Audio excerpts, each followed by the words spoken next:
Hi Mark, I'm Christy42, and today I'm going to read Paul Greenberg, The Four Fish We're Overeating and What to Eat Instead.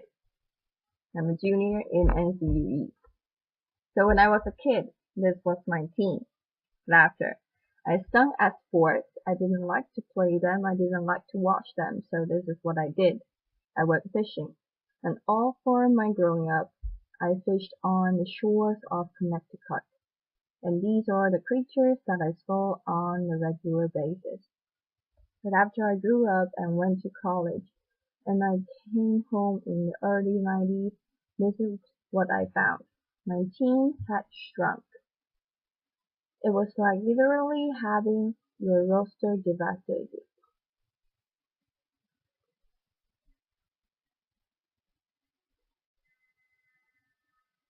And as I sort of looked into that from a very personal point of view as a fisherman, I started to kind of figure out, well, what was the rest of the world thinking about it. First place I started to look was fish markets. And when I went to fish markets, in spite of where I was, whether I was in North Carolina or Paris or London or wherever, I kept seeing this weirdly repeating trope of four creatures again and again. On menus, on ice, shrimp, tuna, salmon, and cod. And I thought this was pretty strange, and as I looked at it, I was wondering did anyone else notice this sort of shrinking of the market. Well, when I looked into it, I realized that people didn't look at it as their team. Ordinary people, the way they looked at seafood was like this. It's not an unusual human characteristic to reduce the natural world down to very few elements. We did it before 10,000 years ago, when we came out of our caves. If you look at fire pits from 10,000 years ago, you'll see raccoons, you'll see, wolves, you'll see all kinds of different creatures. But if you telescope to the age of, 2,000 years ago, you'll see these four mammals: pigs, cows, sheep, and goats. It's true of birds too. You look at the menus in New York City restaurants 150 years ago, 200 years ago. You see snipe, woodcock, grouse, dozens of ducks, dozens of geese, but telescope ahead to the age of modern animal husbandry and you'll see four: turkeys, ducks, chickens, and geese. So it makes sense that we've headed in this direction, but how have we headed in this direction? Well, first, it's a very, very new problem. This is the way we've been fishing the oceans over the last 50 years. World War II was the tremendous incentive to arm ourselves in a war against fish. All of the technology that we perfected during World War II, sonar, lightweight polymers, all these things were redirected toward fish. And so you see this tremendous buildup in fishing capacity, quadrupling in the course of time from the end of the World War II to the present time. And right now that means we're taking between 80 and 90 million metric tons out of the sea every year. That's the equivalent of the human weight of China taken out of the sea every year. And it's no coincidence that I use China as the example because China is now the largest fishing nation in the world. Well, that's only half the story. The other half of the story is this incredible boom in fish farming and aquaculture, which is now only in the last year or two starting to exceed the amount of wild fish that we produce. So that if you add wild fish and farm fish together, you get the equivalent of two Chinas created from the ocean each and every year. And again, it's not a coincidence that I use China as the example because China, in addition to being the biggest catcher of fish, is also the biggest farmer of fish. So let's the look through at the four choices we are making right now. The first one, by far the most consumed seafood in America and in much of the West is shrimp. Shrimp in the wild as a wild product is a terrible product. 5, 10, 15 pounds of wild fish are regularly killed to bring 1 pound of shrimp to the market. They're also incredibly fuel inefficient to bring them to the market. In a recent study that was produced out of Dalhousie University, it was found that dragging for shrimp is one of the most carbon-intensive ways of fishing that you can find. So you can farm them, and people do farm them, and they farm them a lot in this very area. Problem is, the place where you farm shrimp is in these wild habitats, in mangrove forests. Now look at those lovely roots coming down. Those are the things that hold soil together, protect coasts, create habitats for all sorts of young fish, young shrimps, all sorts of things that are important to this environment. Well, this is what happens to a lot of coastal mangrove forests. We've lost millions of acres of coastal mangroves over the last 30 or 40 years. That rate of destruction has slowed, but we are still in a major mangrove deficit. The other thing that's going on here is phenomenon that the filmmaker Mark Benjamin called "grinding Nemo". This phenomenon is very, very relevant to anything that you've ever seen on a tropical reef. Because we have what's going on right now, we have shrimp draggers dragging for shrimp, catching a huge amount of bycatch. That bycatch in turn gets ground up and turned into shrimp food. And sometimes many of these vessels manned by slaves are catching these so-called trash fish. Fish that we would love to see on reef, grinding them up and turning them into shrimp feed. An ecosystem literally eating itself and spitting out shrimp. The next most consumed seafood in America and also throughout the West is tuna. So tuna is this ultimate global fish. These huge management areas have to be observed in order for tuna to be well managed. Our own management area, called a Regional Fisheries Management Organization, is called ICAT, the International Commission for the Conservation of Atlantic Tuna. The great naturalist Carl Safina once called it the international conspiracy to catch all the tunas. Of course, we've seen incredible improvement in ICAT in the last few years. There is total room for improvement, but it remains to be said that tuna is a global fish, and to manage it, we have to manage the globe.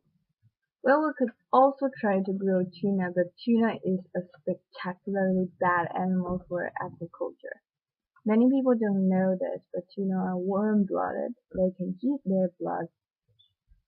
their bodies 20 degrees above ambient temperature. They can swim at over 40 miles an hour, so that pretty much eliminates all the advantages of farming a fish, right? A farm fish is, or a fish is cold-blooded, it doesn't move too much, that's a great thing for growing protein. But if you've got this crazy wild creature that swims at 40 miles an hour and heats its blood, not a great candidate for aquaculture. The next creature most consumed seafood in America and throughout the West is salmon. Now salmon got its plundering too, but it didn't really necessarily happen through fishing. This is my home state of Connecticut. Connecticut used to be home to a lot of wild salmon, but if you look at this map of Connecticut, every dot at the map is a dam. There are over 3,000 dams in the state of Connecticut. I often say this, what people in Connecticut are so uptight. Laughter. If somebody could just unblock Connecticut Chi, I feel that we could have an infinitely better world. But I made this particular comment at a convention once of National Parks officers, and this guy from North Carolina Settle up to me, he says, you know you oughtn't be so hard on your Connecticut city here in North Carolina. We got 35,000 dams. So it's a national epidemic. So it's an international epidemic. And there are dams everywhere. And these are precisely the things that stop wild salmon from reaching their spawning grounds. So as a result, we've turned to aquaculture. The salmon is one of the most successful, at least from a numbers point of view, when they first started farming salmon. It could take as many as 6 pounds of wild fish to make a single pound of salmon. The industry has, to its credit, greatly improved. They've gotten it below 2 to 1, although it's a little bit of a cheat because if you look at the way aquaculture feed is produced, they're measuring pellets, pounds of pellets per pound of salmon. Those pellets are in turn reduced fish, so the actual what's called the FIFO, the fish in and the fish out. Kind of hard to say, but in any case, credit to the industry, it has lowered the amount of fish per pound of salmon. Problem is we've also gone crazy with the amount of salmon that we're producing. Aquaculture is the fastest growing food system on the planet. It's growing at something like 7% per year, and so even though we're doing less per fish to bring it to the market, we're still killing a lot of these little fish. And it's not just fish that we're feeding fish to. We're also feeding fish to chickens and pigs. So we've got chickens and they're eating fish. But weirdly, we also have fish that are eating chickens because the byproducts of chickens, feathers, blood, bones get ground up and fed to fish. So I often wonder, is there a fish that ate a chicken that ate a fish? It's sort of a reworking of the chicken and egg thing anyway. Laughter. Altogether though, it results in a terrible mess. What you're talking about is something between 20 and 30 million metric tons of wild creatures that are taken from the ocean and used and ground up. That's the equivalent of a third of China or of an entire United States of humans that's taken out of the sea each and every year. The last of the four is kind of amorphous thing, is what the industry calls whitefish. There are many fish that get cycled into this whitefish thing, but the way to kind of tell a story, I think, is through that classic piece of American culinary innovation, the fillet fish sandwich. So a fillet fish sandwich actually started as a halibut. And it started because a local franchise owner found that when we served his McDonald's on Friday, nobody came because it was a Catholic community. They needed fish. So he went to Ray Kroc and he said, I'm going to bring you a fish sandwich going to be made out of halibut. Ray Kroc said, I don't think it's going to work. I want to do a hula burger. And there's going to be a slice of pineapple on the bun, but let's do this. Let's have a bet. Whose ever sandwich sells more, that will be the winning sandwich. Well, it's kind of sad for the ocean that the hula burger didn't win. So he made his halibut sandwich. Unfortunately though, the sandwich came in at 30 cents. Ray wanted the sandwich to come in at 25 cents, so he turned to Atlantic cod. We all know what happened to Atlantic cod in New England. So now the fillet-o-fish sandwich is made out of Alaska pollock. It's the largest finfish fishery in the United States. 2 to 3 billion pounds of fish taken out of the sea every single year. If we go through the pollock, the next choice is probably going to be tilapia. Tilapia is one of those fish nobody ever heard of 20 years ago. It's actually a very efficient converter of plant protein into animal protein, and it's been a godsend to the third world. It's actually a tremendously sustainable solution. It goes from an egg to an adult in 9 months. And problem is that when you look around about the West, doesn't do what the West wants it to do. It really doesn't have what's called an oily fish profile. It doesn't have the EPA and DHA omega-3s that we'll all think are going to make us live forever. So what do we do? I mean, first of all, what about this poor fish, the clopet? The fish that represent a huge part of the 20 to 30 million metric tons. Well, one possibility that a lot of conservationists have raised is could we eat them? Could we eat them directly instead of feeding them to salmon? There are arguments for it. They are tremendously fuel efficient to bring to market a fraction of the fuel cost of, say, shrimp, and at the very top of the carbon efficiency scale.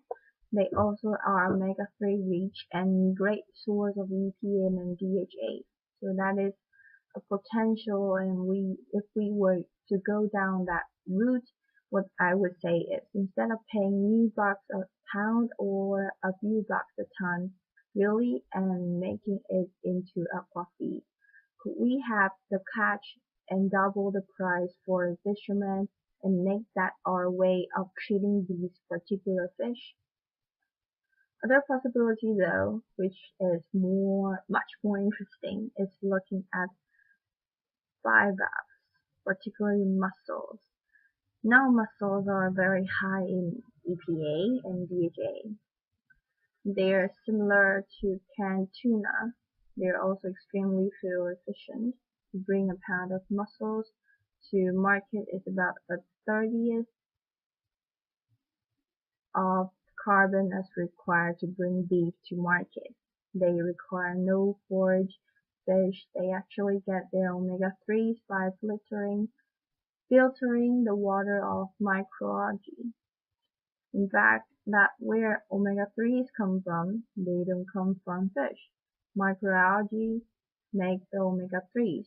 They're only bioconcentrated in fish. Mussels and other bivalves do tremendous amounts of water filtration. A single mussel can filter dozens of gallons every single day, and this is incredibly important when we look at the world right now. Nitrification, overuse of phosphates in our waterways are causing tremendous algal blooms. Over 400 new dead zones have been created in the last 20 years. Tremendous sources of marine life death. We also could look at not a fish at all. We could look at a vegetable. We could look at seaweed, the kelp, all these different varieties of things that can be high in omega-3s, can be high in proteins, tremendously good things. They filter the water just like mussels do, and weirdly enough, it turns out that you can actually feed this to cows. Now, I'm not a big fan of cattle, but if you wanted to keep growing cattle in a time and place where water resources are limited, you're growing seaweed in the water. You don't have to water it, major consideration. And the last fish is a question mark. We have the ability to create aquacultured fish that creates a net gain of marine protein for us. This creature would have to be vegetarian, it would have to be fast growing, it would have to be adaptable to a changing climate, and it would have to have that oily fish profile, that EPA, DHA, omega-3 fatty acid profile that we are looking for. This exists kind of on paper. I have been reporting on these subjects for 15 years. Every time I do a news story, somebody tells me we can do that, do all that, we can do it, figure it all out. We can produce a fish that's a net gain of marine protein and that's omega-3. Great. It doesn't seem to be getting scaled up. It is time to scale this up. If we do 30 million metric tons of seaweed and a third of the world catch stays in the water. So I guess what I've been saying is this is what we've been going with. We tend to go with our appetite rather than our mind. But if we went with this or some configuration of it, we might have a little more